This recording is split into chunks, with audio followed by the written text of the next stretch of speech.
बिस्मिल्लाहिर्रहमानिर्रहीम। अस्सलाम वालेकुम नाज़रीन, आप यूट्यूब चैनल देख रहे हैं। मैं इमरान ख़ान हूँ। जलसा ख़त्म हो गया कल रात को, अब उसके आफ्टर शॉक्स हैं और इस जलसे ने क्या असरात डाले, पाकिस्तान की सियासत किस तरफ जाएगी, हुकूमत के लिए क्या मुश्किलात हैं, इस्टेब्लिशमेंट ने इससे क्या अख़ज़ किया, पाकिस्तान तहरीक इंसाफ ने क्या गेन किया, इस सारे के ऊपर ये मेरा वीलॉग है।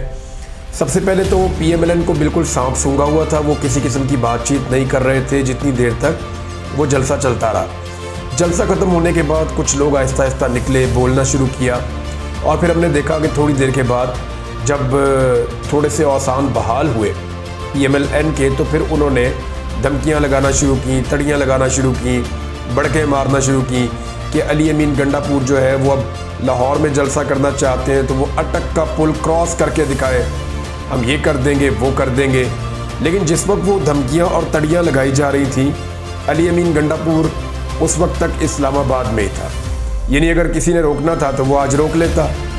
इस्लामाबाद के अंदर बैठने वाले वज़रा जिनका ताल्लुक वफाकी हुकूमत से है, वो पंजाब हुकूमत के बिहाफ के ऊपर तड़ियाँ लगा रहे हैं। हालांकि अली अमीन गंडापुर अनाउंस करके अपना जलसा और लोगों को लेकर इस्लामाबाद पहुँच गए और जो रुकावटें इन्होंने लगाई थी उनको तिनकों की तरह लोगों ने उड़ाकर फेंक दिया, हर चीज़ को रास्ते से हटा दिया। आवाम का सैलाब सारे कंटेनर बहा कर ले गया, तो कंटेनर वालों को बहुत बुरी तरह शिकस्त हुई है और ये हमेशा से कंटेनर्स लगा देते हैं। जैसे ही इस्लामाबाद में कोई जलसा जुलूस होने लगता है या लाहौर में, तो ये फ़ौरन से पहले उसको, शहर को पूरे को कंटेनरिस्तान बना देते हैं।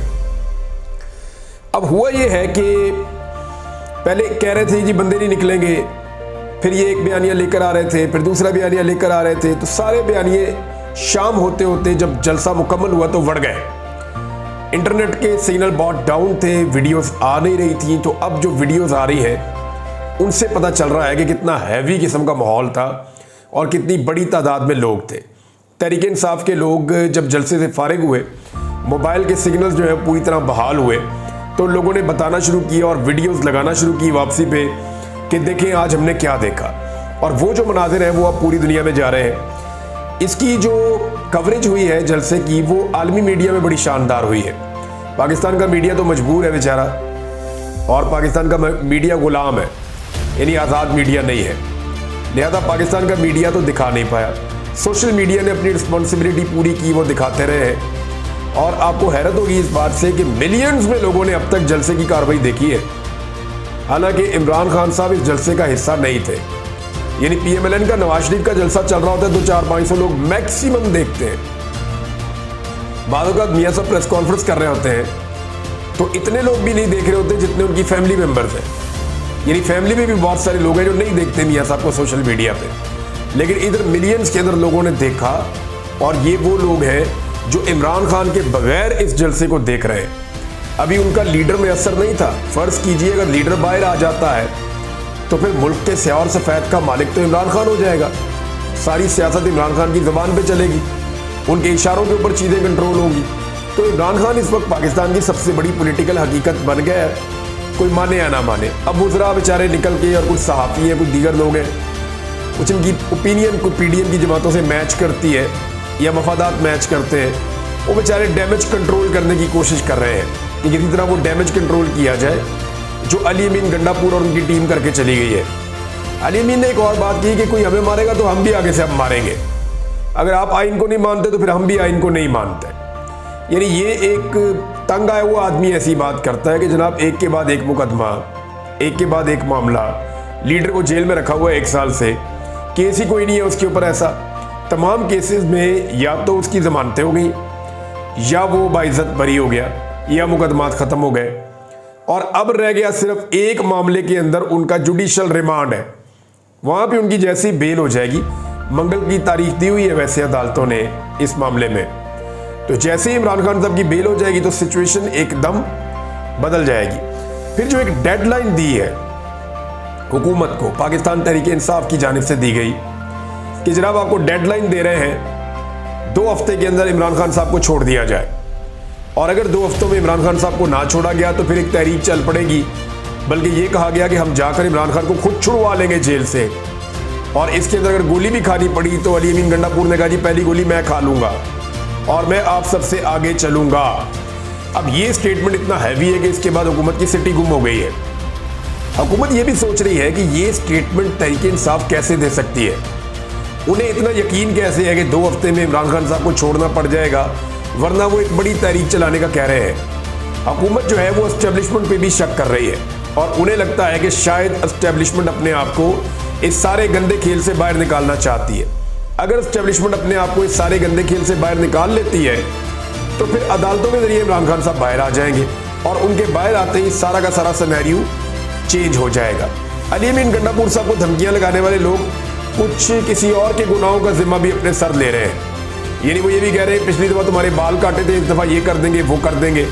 तो इसका मतलब समझिए, इसका मतलब ये है कि नाकर्दा गुनाह अपने सर ले रहे हैं या वो चाहते हैं कि एस्टेब्लिशमेंट और पाकिस्तान तहरीक इंसाफ के अंदर एक दफा फिर बड़ी जंग हो जाए। वैसे तो ये लड़ाई लगी हुई है क्योंकि तहरीक इंसाफ ये कहती है जी हम नहीं मानते एस्टेब्लिशमेंट में, हम आपकी सियासत को नहीं मानते। तहरीक इंसाफ जहाँ पे रुकी हुई है, जहाँ पे फड्डा पड़ा हुआ है, इमरान खान साहब यही बात करते हैं ना कि तुम बाहर निकलो, आपका सियासत से कोई ताल्लुक नहीं है। अब मैं जानूँ, सियासतदान जाने, सियासी जमातें जाने, हाँ अगर बात करनी है तो मुल्क की खातिर बात करो, हमारा मैंडेट वापस कर दो और ये जो हमारे साथ जुल्म और ज्यादती हो रहा है ये ख़त्म कर दो। ये बहरहाल इमरान खान साहब का पाकिस्तान तहरीक इंसाफ का एक मौक़िफ़ है। पाकिस्तान तहरीक इंसाफ ने ये जो बात की है इमरान खान साहब के हवाले से, डेडलाइन दी है कि उन्हें छोड़ा जाए, ये उन्होंने बहुत सोच समझ कर बात की है क्योंकि आज से अदालतों की छुट्टियां ख़त्म हो रही हैं। तमाम केसेस जितने रुके हुए थे गुज़िश्ता 1.5-2 महीनों से, वो सारे केसेस अब लग जाएंगे अदालतों में। यानी ये अदालती छुट्टियां ख़त्म होने के बाद माहौल अब खुल जाएगा क्योंकि जजेस अवेलेबल नहीं थे, बेंच नहीं बन पा रहे थे, तो मामला रुके हुए थे। अब जजेस की अवेलेबिलिटी में जो तौहीन अदालत के केसेस हैं वो भी लगेंगे। इमरान खान साहब के जो केसेस हैं वहाँ पे भी अब रिलीफ मिलेगा। रिलीफ क्या मिलना है, इंसाफ मिलेगा, इमरान खान साहब बाहर आ सकते हैं। बाकी जो पाकिस्तान तहरीक इंसाफ के केसेस हैं जो पेंडिंग थे या ऐसे मामलात हैं जो रुके हुए थे वो सारे आ जाएंगे। मखसूस नशिस्तों वाले केस का जो फैसला आया था उसका तफसीली फैसला भी जारी हो जाएगा और वहाँ पे भी चीज़ें बहुत क्लियर हो जाएंगी। अब इमरान खान साहब का जो मामलात हैं वो तकरीबन तमाम केसेस ख़त्म हो गए हैं। वो जो एक आधा केस है, अगर वो ट्रायल कोर्ट जो सुन रही है तसाब अदालत, वो इस मामले को अगर इंटरटेन नहीं भी करती या इमरान खान साहब को इसमें फंसाती है तो ये अपील में चले जाएंगे हाई कोर्ट में और वहाँ से फारिग हो जाएंगे। अच्छा, मिलिट्री कोर्ट में पाकिस्तान तहरीक इंसाफ ने क्यों वार्निंग दी? बैरिस्टर गौर ने भी ये बात की, 4-5 और लोगों ने ये बात की, अली अमीन गंडापुर ने ये बात की। तो इसको समझिए, अब अगर इमरान खान को अंदर रखना इस निज़ाम ने तो सिर्फ एक ही रास्ता रह गया है, वो है मिलिट्री कोर्ट्स का, कि इमरान खान साहब को मिलिट्री की हिरासत में दिया जाए और मिलिट्री कोर्ट में इमरान खान साहब का मुकदमा चलाया जाए। क्योंकि मिलिट्री कोर्ट्स के बारे में जो सुप्रीम कोर्ट ऑफ पाकिस्तान में एक केस पेंडिंग पड़ा हुआ है, जब तक वो पेंडिंग है तब तक मिलिट्री कोर्ट के अंदर इमरान खान साहब का मुकदमा फाइल तो किया जा सकता है, वहाँ भिजवाया तो जा सकता है। डिपेंड करती है दोबारा सारी situation supreme court of Pakistan के एक और फैसले पे, लेकिन वो मामला वहाँ पे रुका हुआ है। उस रुके हुए मामले में क्या इमरान खान साहब के मुकदमे को मिलिट्री कोर्ट में शामिल किया जा सकता है? तो तहरीक इंसाफ ने तो ये धमकी लगाई एक तरह से, ख्वाजा आसिफ को ये कहा, चैलेंज किया अली अमीन गंडापुर ने कि तुम्हारा बाप भी इमरान खान का केस मिलिट्री कोर्ट में नहीं लगा सकता और जिसे तुम बाप समझते हो वो भी नहीं लगा सकता। अब समझदार के लिए इशारा काफ़ी है। लेकिन पाकिस्तान तहरीक इंसाफ को इस बात की फिक्र है कि इमरान खान साहब का केस वहाँ जा सकता है। इमरान खान साहब ने इस हवाले से हाई कोर्ट से रुजू भी किया है। वजह यह है कि अब एक ही रास्ता रह गया है इमरान खान साहब को अंदर रखना है तो, कि उनको मिलिट्री कोर्ट्स में ले जाए, मिलिट्री कस्टडी में दे दिया जाए। अब अगर ये नहीं किया जाता तो इमरान खान साहब निज़ाम के अंदर तमाम मुकदमा जीत के बाहर आ जाएंगे। अब नवाज शरीफ की भी ख्वाहिश होगी और उनके साथियों की भी, ख्वाजा आसिफ इसका इजहार भी करते रहते हैं, बाकी लोग भी कहते हैं कि इमरान खान को मिलिट्री कोर्ट में ले जाया जाए और उनका मुकदमा वहाँ चल सकता है। तो ये वो मामला है जिस पे पाकिस्तान तहरीक इंसाफ ने बड़ा खुलकर कहा और गंडापुर साहब ने जो है वो इन लोगों के बारे में बड़ी खुल के बात की कि जी अब मिलिट्री कोर्ट में इमरान खान का मुकदमा हम कभी नहीं मानेंगे। यही बात बैरिस्टर गौर ने कही, यही बात बाकी जितने लोग वहाँ पे मुकर्रीन थे उन तमाम ने इसका जिक्र किया। एक और चीज़ है, अली अमीन गंडापुर साहब ने एक धमकी भी लगाई। उन्होंने कहा जी मैं लाहौर में आकर नंगा कर दूंगा। अब ये नंगा किसको करेंगे उन्होंने ये नहीं बताया, लेकिन उन्होंने ये बताया कि मेरे साथ जो कुछ हुआ जब मुझे गिरफ्तार किया गया। एक्चुअली अली अमीन गंडापुर ये बात क्यों कर रहे हैं, देखें, अली अमीन गंडापुर को गिरफ्तार किया गया था 9 मई से पहले और पाकिस्तान तहरीक इंसाफ के ऊपर जितना कुछ भी किया जाता है इसके बारे में कहा जाता है कि क्योंकि 9 मई किया तहरीक इंसाफ ने, इसलिए एस्टेब्लिशमेंट बहुत गुस्से में है और सियासी जमातें भी बहुत गुस्से में हैं, तो रियासत वो इंतकामन कर रही है जो भी कर रही है। लेकिन अली अमीन गंडापुर का मौक़िफ़ मुख्तलिफ है। वो ये कहते हैं 9 मई तो एक बहाना है जिसमें इमरान खान को टारगेट किया जा रहा है, क्योंकि अली अमीन गंडापुर 9 मई के बाद गिरफ्तार नहीं हुए, वो 9 मई से पहले गिरफ्तार हुए थे। आज वो वज़ीर आला खैबर पख्तूनख्वा है, लेकिन उन्होंने बदतरीन हिरासत में टाइम गुजारा है। अली अमीन गंडापुर के बाल भी काट दिए गए थे, उनके ऊपर टॉर्चर भी किया गया था। और अली अमीन गंडापुर के बकौल, क्योंकि मुझे उन्होंने काफ़ी चीज़ें बताई हैं कि उनके ऊपर टॉर्चर करने वाले उनसे कुछ बयानात लेना चाहते थे, इमरान खान के खिलाफ उनको गवाह बनाना चाहते थे और इमरान खान को और कुछ और लोगों को फिक्स करना चाहते थे। तो गंडापुर साहब को इस बात का पता है और अब वो इस पोजीशन में है कि अगर वो ये बात बताएं भी तो कोई ना उसको डिनाई कर सकता है और ना कोई उनके ऊपर कोई एक्शन कर सकता है। दूसरी बात यह है कि गंडापुर साहब क्योंकि वज़ीर आला खैबर पख्तूनख्वा बन गए, तो अब उनके पास एग्जैक्ट इन्फॉर्मेशन है कि उनके साथ जो लोग बात करने आते थे वो कौन थे, उनके ओहदे क्या थे, उनका ताल्लुक कहाँ से था। तो गंडापुर साहब जो है वो इसीलिए कह रहे हैं कि मैं सारा कुछ खोल दूंगा, सबको नंगा कर दूंगा, और अगर हमारे साथ ज्यादती की गई और इमरान खान साहब के खिलाफ जो ज्यादती की जा रही है उसको ख़त्म ना किया गया। तो गंडापुर साहब का ये दावा है कि उन्होंने वो नफरत जो 9 मई के बाद कहा जाता है कि अब ये जस्टिफाइड है, ये नफरत बहुत से लोगों की आंखों में 9 मई से पहले जब वो गिरफ्तार हुए वो तब भी देखी थी। हुकूमत के हाथ में भूल गए, क्योंकि हुकूमत देखें, एक तो ये जलसा, ये मोमेंटम है, ये गेटवे था पंजाब में दाखिल होने का या इस्लामाबाद में दाखिल होने का। तो आज पाकिस्तान तहरीक इंसाफ अमली तौर पे दाखिल हुई और उन्होंने कामयाबी के साथ अपना जलसा मुकम्मल करके एक मोहर सब्त कर दी कि तहरीक इंसाफ ही तगड़ी और बड़ी पार्टी है जो हर जगह पे जलसा कर सकती है, और वो फस्तायत के बावजूद उनको कंट्रोल करने में सारे नाकाम रहे हैं। अब हुकूमत के हाथ में क्यों भूल गए हैं? क्योंकि उनका पहले ही कंट्रोल बहुत कम है। एक तो उनसे इकॉनमी बिल्कुल उनके हाथ से निकल गई है। पाकिस्तान की मईशत की जो सूरत हाल है वो आप सब जानते हैं। वज़रा खुद कहते हैं कि हम वेंटिलेटर पे हैं, और जो लोग हुकूमत से नाराज़ हैं या हुकूमत के अंदर मौजूद हैं वो भी ये बताते हैं। ऑफ द रिकॉर्ड सारे कहते हैं कि हम तकरीबन दिवालिया हो चुके हैं। और दूसरी ये वजह है कि लॉ एंड ऑर्डर की सिचुएशन पाकिस्तान में ये कंट्रोल नहीं कर पा रहे। दहशतगर्दी के मामला इस मुल्क में बढ़ते चले जा रहे हैं और इस्टेब्लिशमेंट की या मिलिट्री इस्टेब्लिशमेंट की सारी फोकस आहिस्ता आहिस्ता उधर शिफ्ट हो रही है। उनको वहाँ पे अपनी जिम्मेदारियाँ अदा करनी है, और ये जो इंटरनल लड़ाई है इससे अपने आप को मेरे ख्याल में उनको दूर करना पड़ेगा। नंबर 3, अवाम में मकबूलियत बिल्कुल ख़त्म होती जा रही है। PDM की जमातें जो इस वक्त इक़्तिदार में हैं उनके बाद अवामी मकबूलियत ख़त्म हो रही है, ये उनके लिए एक बहुत बड़ा इशू है। फिर IMF से उनकी डील मुकम्मल नहीं हो पा रही। उन्होंने बहुत कोशिश की है, लेकिन IMF की जो शराइत है वो ये पूरी कर ही नहीं पा रहे, और जब नहीं पूरी कर पाएंगे तो IMF अपने मुताबिक एक मिनी बजट लाएगा जिससे इनकी कमर बिल्कुल टूट जाएगी, और फिर उस वक्त अवाम को निकालना नहीं पड़ेगा। लगता है ऐसा है कि अवाम गुस्से में आज निकले हैं, कल भी गुस्से में निकलेंगे, और जब जब ये जुल्म करेंगे लोग ऐसे ही निकलते जाएंगे। और एक चीज़ और ये है कि जो दोस्त ममालिक जिनसे हमें पैसे वैसे मिल जाते थे, मदद मिल जाती थी, तो खारजी नुक्ता नज़र से इसहाक डार साहब के आने के बाद हम इतने कमज़ोर हैं कि हमारे दोस्त ममालिक भी अब हमारी मदद नहीं कर रहे। इत्तेहादी हुकूमत है इस वक्त, 3 जमातें मिलकर हुकूमत बनाई हुई है, उसके गिरने के खतरात भी मौजूद हैं। जबकि काजी फाइज ईसा का जाना तकरीबन ठहर चुका है, अब वो उनको एक्सटेंशन मिलना मुश्किल है, और अगर उन्हें एक्सटेंशन नहीं मिलती तो फिर जो चोरी शुदा मैंडेट है वो भी जाता हुआ दिखाई दे रहा है इस हुकूमत को। तो हुकूमत के लिए ये जलसा बहुत अलार्मिंग था, और उसके अंदर जो रीजंस हैं वो मैंने आपके सामने रखे हैं। ये हुकूमत जो है ना बहुत ही कच्चे धागों से बंधी हुई है। चंद कच्चे धागों का मैं आपको बताता हूँ कि किन के साथ ये हुकूमत बंधी हुई है और कैसे ये गिर सकती है। एक तो काजी फाइज ईसा है, ये वो कच्चा धागा है, किसी वक्त भी टूट जाएगा। यानी अक्टूबर के आखिरी हफ्ते में उनकी रिटायरमेंट हो रही है तो ये तो हाथ से निकल गया। इमरान खान की कैद दूसरा ऐसा कच्चा धागा है जो इनके कंट्रोल में है, और इमरान खान साहब बिल्कुल अपने मुकदमात के इख्तिताम पे है। अगर एस्टेब्लिशमेंट ने इमरान खान साहब को मिलिट्री कस्टडी में ना दिया तो फिर इमरान खान साहब बाहर आ जाएंगे, तो ये दूसरा धागा भी टूट जाएगा इनकी हुकूमत का। तीसरा, इनको IMF से उम्मीद है कि IMF पैसा देगा, तो IMF पैसा नहीं दे रहा, और अगर वो पैसा देगा तो वो नई शराइत और लगाएगा और ज़्यादा टाइट करेगा इनको, तो इस सूरत हाल में इनका बेड़ा गर्क हो जाएगा। और चौथा ये है कि जो फार्म 47 की जो पर्चियाँ हैं इनके पास, वो इनका चौथा कमज़ोर धागा है, वो किसी वक्त भी टूट जाएगा, और उसकी जो वाहिद उम्मीद है वो काजी फाइज ईसा साहब के होते हुए है।